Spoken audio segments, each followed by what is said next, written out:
Animation is in a rough spot right now, with numerous projects either being cut short, sold off, or scrapped before release altogether. One such example is Jodie, a planned animated movie that would have served as a modern spin-off of the 1990s MTV series Daria, focusing on Jodie Landon several years after the events of the original show. Though Paramount expressed interest in finding a new home for the film after pulling the plug, it remains to be seen if it will ever actually see the light of day, which is a shame given just how beloved Jodie has become for the nuanced black representation she brought to Daria. And when you look at everything the character had to say, be it directly or through subtext, it's clear that Jodie Landon's story deserved to continue. Daria is the inside person. I'm the outside person. There's a lot you can say about Daria as a show. It's an incredibly well-written, incredibly authentic depiction and satirization of late 90s youth culture. On that note, it's also a show that often manages to feel timeless, despite very much being of its time. However, one thing you can't say about Daria is that its world is particularly diverse, and that is precisely why Jodie Landon as a character works so well. Most Jodie-focused stories look at things from her perspective of being one of the few people of color going to a predominantly white school in a predominantly white town. The role model for all of the other African American teens at Lawndale. Oops, where'd they go? Even though it shouldn't have to be her job, Jodie is under constant pressure to be a good representative for the African American community, and in a world where people of color often have to work twice as hard to get half as much recognition as their white counterparts, Jodie almost never gets a day off. In addition to being the top student at Lawndale High, eventually graduating as the school's valedictorian, Jodie is involved in just about every extracurricular activity you can think of. I'm president of the French Club, vice president of student council, editor of yearbook, and I'm also on the tennis team. This also makes Jodie a bit of an outlier in Daria's world. Something I've discussed a lot in previous Daria videos is that the show is heavily informed by a particular attitude that was pervasive among young people in the 90s, that it wasn't really cool to put effort into things beyond the bare minimum. We often see this through the titular character Daria herself. Like Jodie, Daria is a very gifted student, but unlike Jodie, she has no interest in going above and beyond. For the most part, she only really participates in extracurriculars when she's forced to, and even then, she's almost always going to drag her feet. You said you might come to the photography meeting for yearbook. Yes, well, when the dentist turned off the gas, I had a change of heart. To be fair, in addition to her cynical 90s attitude, Daria does usually have moral reasons for refusing to partake in certain things, but the fact remains that she still generally gets to pick and choose when she wants to participate. Jodie, on the other hand, does not have the same luxury, and because of that pressure to always put her best foot forward, Jodie also doesn't typically feel at liberty to speak her mind in the same way Daria does. In fact, Daria's ability to put people in their place is something Jodie kind of envies. Admit it. That felt good. Well, a little. Okay, a lot. Meanwhile, Daria, whose misanthropic persona is largely a front, actually envies Jodie's people skills. I have to admit, there are times when I'd like to be more like you. Really? I'm not saying all the time.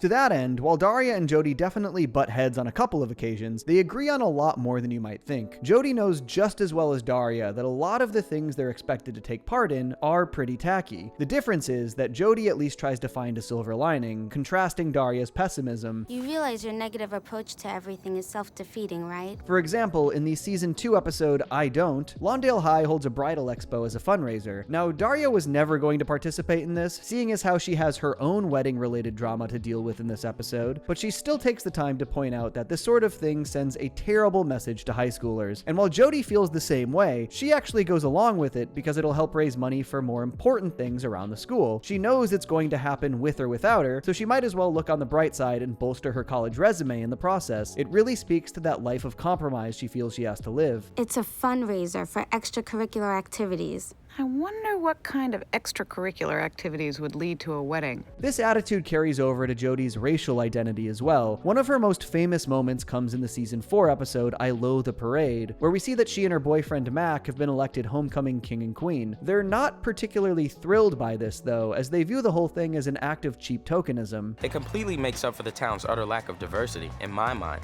And we're playing into it. Damn college applications. The two decide to sit out the rest of the parade in protest, but Jodie changes her mind when she looks into the crowd and notices a young black girl who is clearly elated to see someone who looks like her as the homecoming queen. This strikes a chord with Jodie, someone who knows all too well how rare it is to see that sort of representation in Lawndale. So she stands back up and starts waving to the crowd again. Jodie knows the situation is far from ideal, but if she can make it just a little bit better for the generation coming up behind her, she's going to do it. She knows it's not fair that all this pressure has been placed on her, but she at least chooses to channel it into something positive. What happened?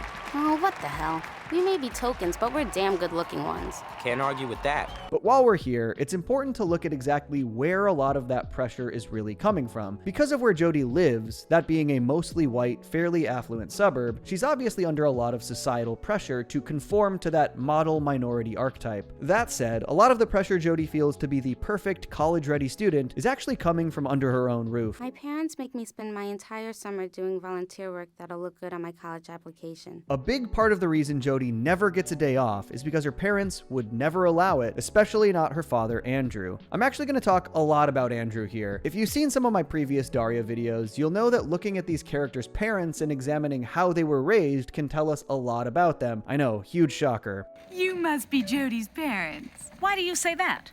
Andrew Landon, my wife. Michelle? If you've seen my Jane video specifically, you'll know that I spoke at length about how her parents don't really seem to pay her a whole lot of attention, and largely leave her to her own devices, which is a nice way of saying they're incredibly neglectful. Jodie's parents are the other extreme, making sure just about every waking minute of her day is accounted for. Even when school's out for the summer, Jodie does not get to take a break. What are you guys doing this summer?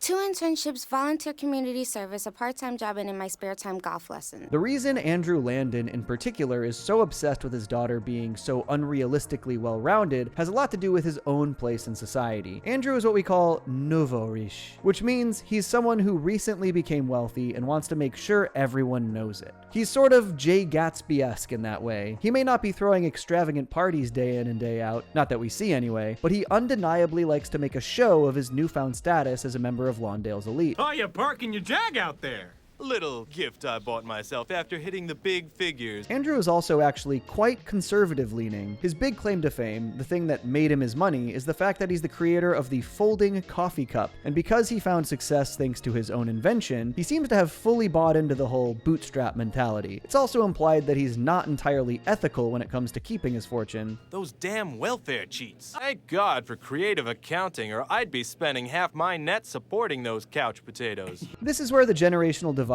starts to peek through, as it's implied that Jodie and her dad do not see eye to eye politically. In this very same episode, Jodie is revealed to be critical of Ayn Rand, an influential right-wing author whose opinions on social assistance programs are not dissimilar to Andrew's. They made fun of me for quoting Ayn Rand. Actually, I think she's pretty disturbing. Granted, we shouldn't really diminish what Andrew has accomplished, given the adversity he himself almost certainly had to overcome because of his race. If he's roughly the same age as Daria's parents, he would have lived through most of, if not the entire civil rights movement. That struggle is not lost on him, even if his age and wealth have made him lose sight of certain things. Ring the big bell! Okay, so my dad thinks he's Martin Luther King Jr. Or Quasimodo, I'm not quite sure. One of Andrew's biggest blind spots seems to be the way he treats the women in his life. Much like Jodie herself, Andrew's wife Michelle has had to compromise her agency in favor of furthering her husband's American dream. Michelle, who is also a successful business person, was forced to put her own career on hold after she gave birth to her and Andrew's third child, who was unplanned. While Michelle clearly resents this, all Andrew can talk about is how happy he is to finally have a son after previously having 2 daughters. Not that I don't love my girls, but Evan, he's my son. This is one of several reasons I think the Jodie movie could have been a worthwhile continuation of her story. The original series didn't dedicate that much time to her parents' marital strife, so seeing that in greater detail could have been really interesting, especially with the added context of all the kids being older. We also could have learned a little bit more about Jodie's relationship with her younger sister Rachel, who only shows up in the Daria tie-in books. Michelle, however, is often just as pushy when it comes to Jodie's future as Andrew is, and to fully understand their mentality, you have to look at not only their background, but also the context of when Daria came out. The late 90s were a time of relative prosperity in the United States. The middle class was mostly thriving, something we can see reflected in Daria's setting. Like I said, Lawndale seems pretty well-to-do. I can't believe you're trying to bribe me with singles. But while the going was good for many in the 90s, the class divide was also becoming a lot more glaring. Because of this, there was a growing sense of insecurity among a lot of middle-class families. Like it could all go away at any moment if they weren't careful. We typically see this through Daria's father, Jake. Despite the fact that the Morgendorfers appear relatively well off, he is always freaking out about money. Damn it! That's it, Daria! What am I, made of money? As a trend, this likely led to a rise in helicopter parenting. In an effort to make sure that prosperity transcended generations, a lot of parents basically started preparing their kids to go to college and enter the workforce from the moment they were born. And they made sure that they were always working towards that goal in some form or fashion, with very little time to themselves. Yeah, it does sound familiar. Soup kitchen, crisis center, Congressman Sachs office, fundraising, golf lessons. Isn't she something? Not only that, but during the 90s economic boom, there was a very big culture around keeping up with the Joneses. It wasn't enough just to be doing well. You had to let everyone know that you were doing well. And even if you weren't doing especially well, you still had to act like you were. How the hell are you? Doubling my net worth every 6 months. If you done it, it ain't bragging. That pressure to not only keep up, but get ahead was almost ubiquitous among the middle-class residents of American suburbia, and they instilled that pressure in their kids. I don't want to go to an elitist school. Sure you do. Of course, Jodie's father Andrew isn't middle class. He is flat out rich, and recently rich at that, so he's experiencing the exact same thing, only on steroids. Remember how I compared him to Jay Gatsby? Well, that was super deliberate. A big theme in The Great Gatsby is the idea that in opulent circles, poorer middle-class people who became rich still tend to be looked down on by those who were born into generational wealth. My father's been on the waiting list for 3 years. And because they're effectively viewed as second-class citizens, these people often feel pressured to acquire even more, to prove that they are good enough, that they do belong. And if you've read The Great Gatsby, you can know that this kind of mindset can lead to some pretty self-destructive tendencies, or at the very least, some rather unflattering ones. Take, for instance, Andrew's penchant for obnoxious schmoozing, something even his wife can't really stand. Excuse me, Daria. I'm going to retrieve my husband before he breaks his hand and I have to dress 2 babies every morning. It's a pretty minor plot point, but we see all of this in action in Daria's first TV movie, Is It Fall Yet? Here, Andrew is trying to get his family into a country club, which is why he has Jodie taking golf lessons. He also tries cozying up to Daria's boyfriend Tom, who comes from old money and, more importantly, is the son of a country club board member. You know my mother? We're up for membership at Winged Tree and she's on the board. Forget politics, that's power. Despite all his success, despite having ostensibly broken the class barrier, Andrew Landon still very much feels like a man with something to prove. All he's accomplished isn't enough, and rather than question the institutions that make him feel that way, he puts Jodie in a position where she's likely to end up repeating the same cycle, always climbing the socioeconomic ladder, yet never feeling truly fulfilled. Instead of taking college prep classes, volunteering at the hospice, and being a camp counselor for special needs kids, I could take it easy. This is something else the canceled Jodie movie really could have expanded on. More than 20 years since Daria went off the air, we're kind of witnessing the long-term effects of helicopter parenting play out in real time. On average, people who were raised like Jodie tend to experience higher than normal levels of stress and anxiety. We've also seen her parents' attitude both endure and evolve thanks to the rise of hustle culture. And since the movie would have apparently found Jodie as a recent college grad at the start of her professional career, it could have been a great opportunity to look at burnout culture through her eyes. That workload doesn't sound very realistic. She forgot the 20-hour-a-week internship at the congressman's office. What's interesting about Jodie and Andrew is that they are fighting the same battle in a lot of ways. But while Jodie does usually have a very it is what it is sort of attitude, she's also very capable of questioning why it has to be that way. She'll play ball with the system, but still maintains a healthy skepticism about it. In contrast, Andrew believes that joining the system is the only way to make any real progress. This is another way Jodie's dad actually mirrors Daria's parents, who are sort of the quintessential hippies turned establishment. I know what you're thinking, that I've turned into the man. Andrew has gotten to the point where his primary concern is improving his own station in life. Jodie has certainly inherited her father's business savvy, but she's also far more interested in giving back. Someday I'd like to own my own business. Maybe a consulting firm geared toward minority startups. The difference in their points of view is often subtle, but still significant. We see this in Season 5's Prize Fighters. In this episode, Jodie and Daria are both up for a scholarship from a company called Wizard, which is notorious for its discriminatory hiring practices. It's the kind of company that will hire a token woman or person of color every once in a while, then deny them a promotion at every turn. When Daria learns this, she considers backing out and figures Jodie would want to do the same. But when Jodie takes this information to her dad, she's shocked to find out that he already knows this. I guess you didn't see the interview with their CEO in the Journal. Talk about your redneck billionaires. Andrew has no love for Wizards' policies, but insists that the only way to change things is from the inside. According to him, the fact that this scholarship exists at all proves that someone in the company must want to change things. And by backing out, they'd just be giving the racist, sexist CEO exactly what he wants. If you don't go up to the gate and ring the big bell, they've kept you out without having to do a thing. On the surface, Andrew kind of makes a convincing point here, but once again, as someone who quote-unquote bootstrapped his way to the top, he has a very biased perspective on these sort of things. He's not really willing to grapple with the fact that when the issues are systemic and come from the very top, there's only so much low on the totem pole employees can do to really fix them. And as you might expect, Jodie and Daria take this with a pinch of salt. How do I know they're not just trying to make him look good without actually changing anything at all? The girls are ultimately proven right when neither of them get the scholarship. Granted, Daria intentionally sabotages her own chances by more or less telling the interview to go kick rocks, but Jodie acts as corporate as she possibly can. In fact, she plays the interview in the exact same way Andrew probably would have in her position, and yet she was still rejected. It's a great example of how Andrew's ideals don't always line up with Jodie's reality. Oh, hell. Maybe my answers were too damn pat. Like I said earlier, Jodie seems to live a life of perpetual compromise, and this episode highlights the unfortunate truth that it doesn't even always pay off. But that's why it's so satisfying to see Jodie finally get something she wants in Daria's finale movie, Is It College Yet? This movie wraps up Jodie's story as we know it by bringing the complicated relationship she has with her racial identity back to the forefront. We learn that Jodie has been accepted to Crestmore, an incredibly prestigious university with a mostly white student body. Crestmore, the dream of dreams.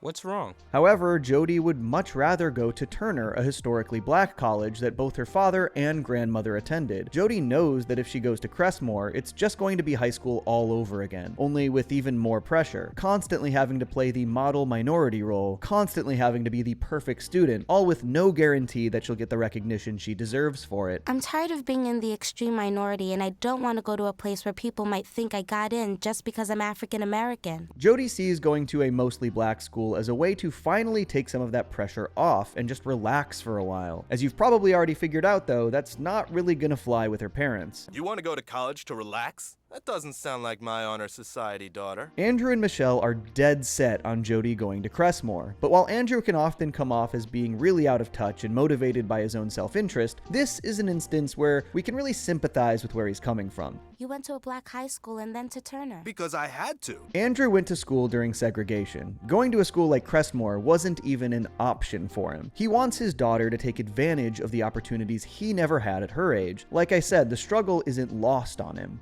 If I'd had a Crestmore degree in my pocket, Jodie, their graduates are literally running this country. What Andrew doesn't seem to realize is that by planning his daughter's entire life out for her, he's effectively stripping her of the very same freedom he so desperately wanted as a young man. It all goes back to those blind spots he's developed. Speaking of, Andrew and Michelle actually change their minds and agree to let Jodie go to Turner instead of Crestmore, after Mac pays a visit to Andrew's office to plead Jodie's case for her. I do think this kind of supports what I was saying earlier about Andrew maybe having some outdated views when it comes to women. The fact that he wouldn't listen to his own flesh and blood daughter, but was willing to hear her boyfriend out, it's enough to make you raise an eyebrow. We had a long talk about it, and she's really looking forward to going. With all due respect, sir, I don't believe that's true. At the same time, though, you definitely get the sense that it is extremely difficult for Jodie to really stand up to her parents. Mac probably knows this better than anyone. He could also tell that the whole thing was clearly making Jodie miserable, so it is a very sweet gesture on his part. And it results in a relatively happy ending for Jodie as the show comes to a close. Well, as a result of your butting in, I'm going to Turner. I'm going to Turner. But I think this leads to one more big reason the Jodie movie could have been really interesting, and that's that they could have dug into whether or not going to Turner ended up being all it was cracked up to be for Jodie. A very prominent theme in Daria is that of identity, more specifically sort of begrudgingly accepting the identity you've been saddled with. Daria herself resents her identity as an intellectual outcast, but leans into it because she isn't sure who she is beyond that. Daria's sister Quinn knows she can be so much more than the shallow, fashion-obsessed pop popular girl she presents herself as, but is scared to step outside of that comfort zone. Among some of these characters, there's a very strong attitude of, I didn't ask for this identity, but damn it, it's mine. You've earned that resentment. It's your right. Jodie never asked to be one of the few people of color in Lawndale. She never asked for the responsibility of constantly having to be a good representative, but it is something she eventually accepted, even if she resented it. But at school, I'm the queen of the Negroes, the perfect African-American teen.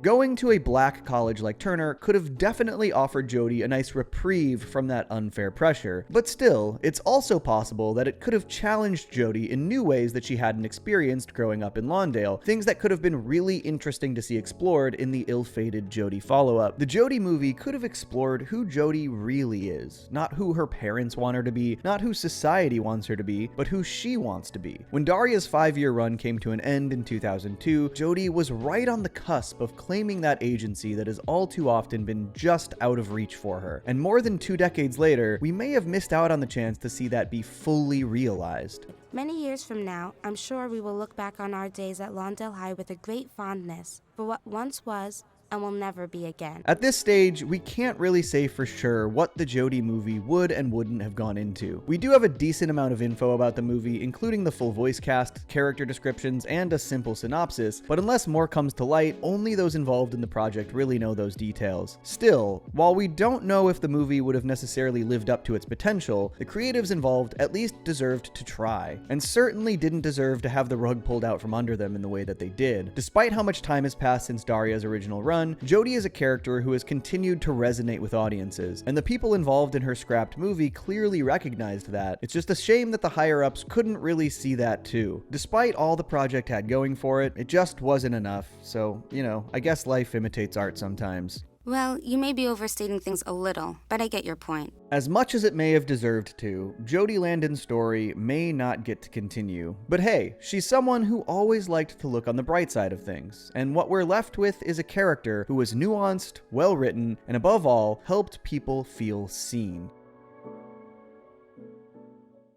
Folks, thanks for tuning into another Daria video. This was once again another great script by Noah Dominguez. Please check out the link in the description to see more of his work, and stay tuned for more Daria videos coming soon. I stay mellow watching Johnny two cellos. He talks cartoons, he's a really cool fellow. He keeps you posted on adult cartoons. If that's what you're into, then grab a spoon and a very big bowl of your favorite cereal. Feels like Saturday morning cartoon material. Johnny two cellos, watch him on YouTube. Now enjoy this groove and bust a move.